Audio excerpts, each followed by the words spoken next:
선생님은 어려서부터 자연에 대해 궁금한 게 무척 많았습니다. 과학을 사랑하는 여러분도 궁금한 게 많죠? 지금 그림에 있는 친구들처럼요. 옛날 과학자들도 그랬습니다. 그 중에서도 가장 궁금했던 것은 물질은 무엇으로 되어 있는가 하는 것이었습니다. 물질은 지금 알려진 바로는 원소로 이루어져 있다는 것입니다. 오늘은 조지 가모 선생님의 도움을 받아서 원소가 어떻게 생겼는지에 대해 이야기하려고 합니다. 조지 가모 선생님은 조지 워싱턴 대학 교수님으로 터널 효과를 통해서 방사능 붕괴 이유를 설명하셨죠. 또한 우주의 기원인 빅뱅 이론을 주장하였고 DNA 연구에도 큰 기여를 하신 훌륭한 과학자입니다. 물질이 무엇으로 되어 있는지 알려면 물질을 분해해보면 됩니다. 눈에 보이는 물질은 칼로 쪼개면 되지만 칼로 쪼개는 것은 분명히 한계가 있습니다. 그럼 도대체 원소가 무엇이라는 것을 어떻게 알아낸 것일까요? 우선 열을 가하여 물질을 연소시키는 방법이 있습니다. 예를 들어서 나무를 태우면 이산화탄소와 물과 재가 생깁니다. 이들의 일부는 물질 속에 들어있던 것이었겠죠? 그리고 용매를 이용해서 용해시키는 방법도 있을 것이고,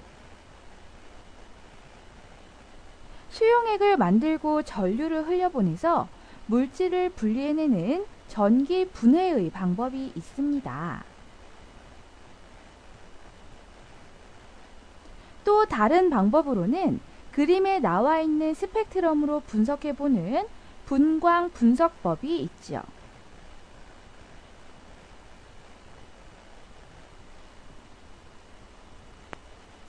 이렇게 물질을 분해하다 보면 더 이상 분해할 수 없는 것들이 발견됩니다.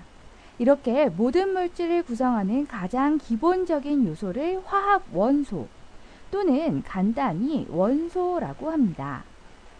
즉, 더 이상 분해할 수 없는 물질의 최소 단위입니다. 과학자들은 화학 원소를 흔히 영문자로 된 간단한 기호로 표기하였는데요.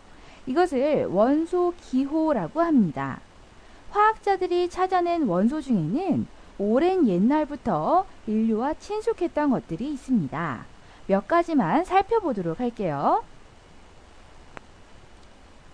자연에 존재하는 가장 가벼운 원소는 기체로 존재하는 수소입니다.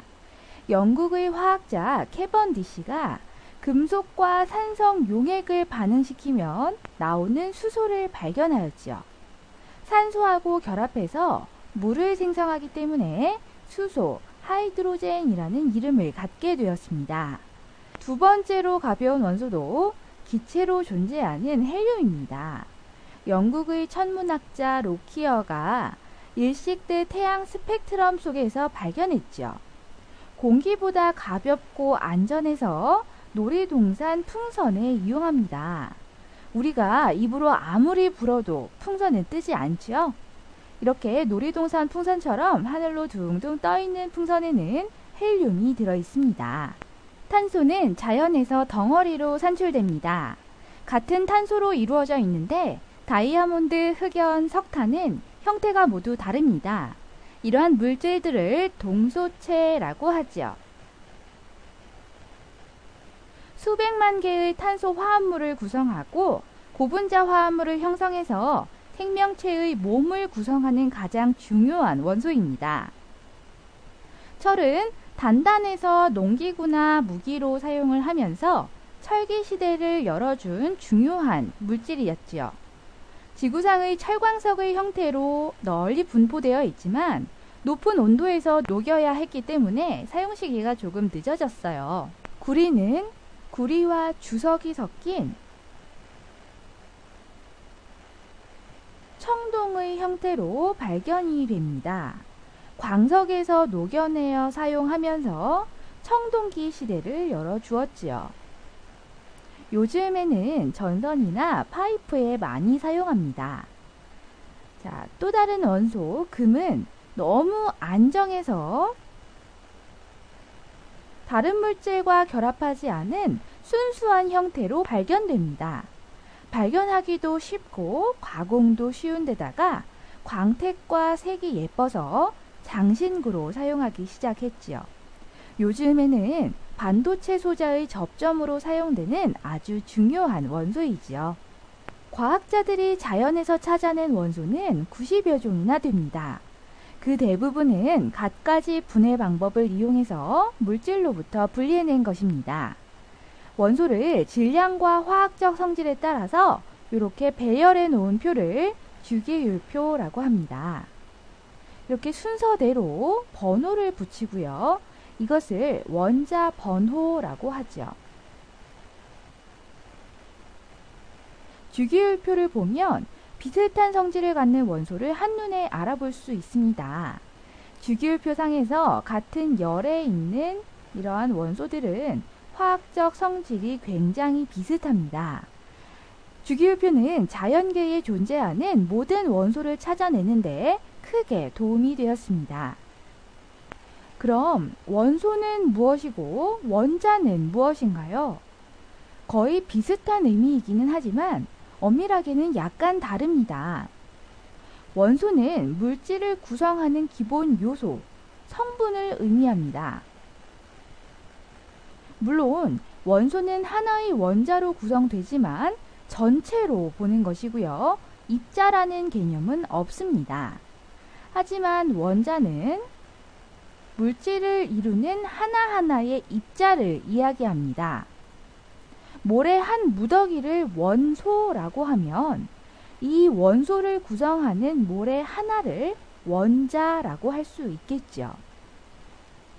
어떤 물질을 잘게 나누었을 때 그 물질의 고유한 성질을 가지면서 더 이상 나누어지지 않는 가장 작은 알갱이를 분자라고 합니다. 분자는 원자의 결합으로 이루어집니다. 한 종류의 원자로 이루어진 물질을 혼원소 물질이라고 하고, 여러 종류의 입자가 화합해서 이루어진 물질을 화합물이라고 합니다.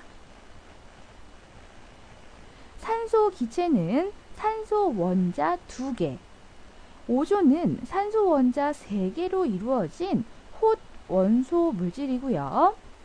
물 같은 경우에는 산소 하나와 수소 2개로 이루어진 화합물입니다. 그럼 원자는 어떻게 생겼을까요? 원소는 물질을 구성하는 최소 단위입니다. 하지만 원소를 구성하는 입자인 원자가 더 이상 쪼개지지 않는다는 것은 아닙니다. 실제로 물리학자들은 원자보다 더 작은 입자들을 찾아냈습니다. 이렇게 원자의 중심에 있는 것을 원자핵이라고 하고요. 원자핵은 플러스 전하를 띠고 있는 양성자, 그리고 전하를 띠지 않는 중성자로 이루어집니다. 원자 번호는 이 양성자의 개수로 번호를 붙이게 됩니다. 원자는 이렇게 구성된 원자 핵의 주변을 이렇게 마이너스 전하를 띠고 있는 전자가 돌고 있는 구조를 가지고 있습니다. 양성자의 개수는 같지만 중성자의 개수는 다를 수 있습니다.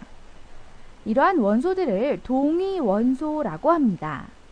양성자가 같으므로 같은 원소로 분류되며 화학적 성질도 같습니다. 그러나 질량을 차지하는 중성자 수가 다르기 때문에 질량만 다르지요.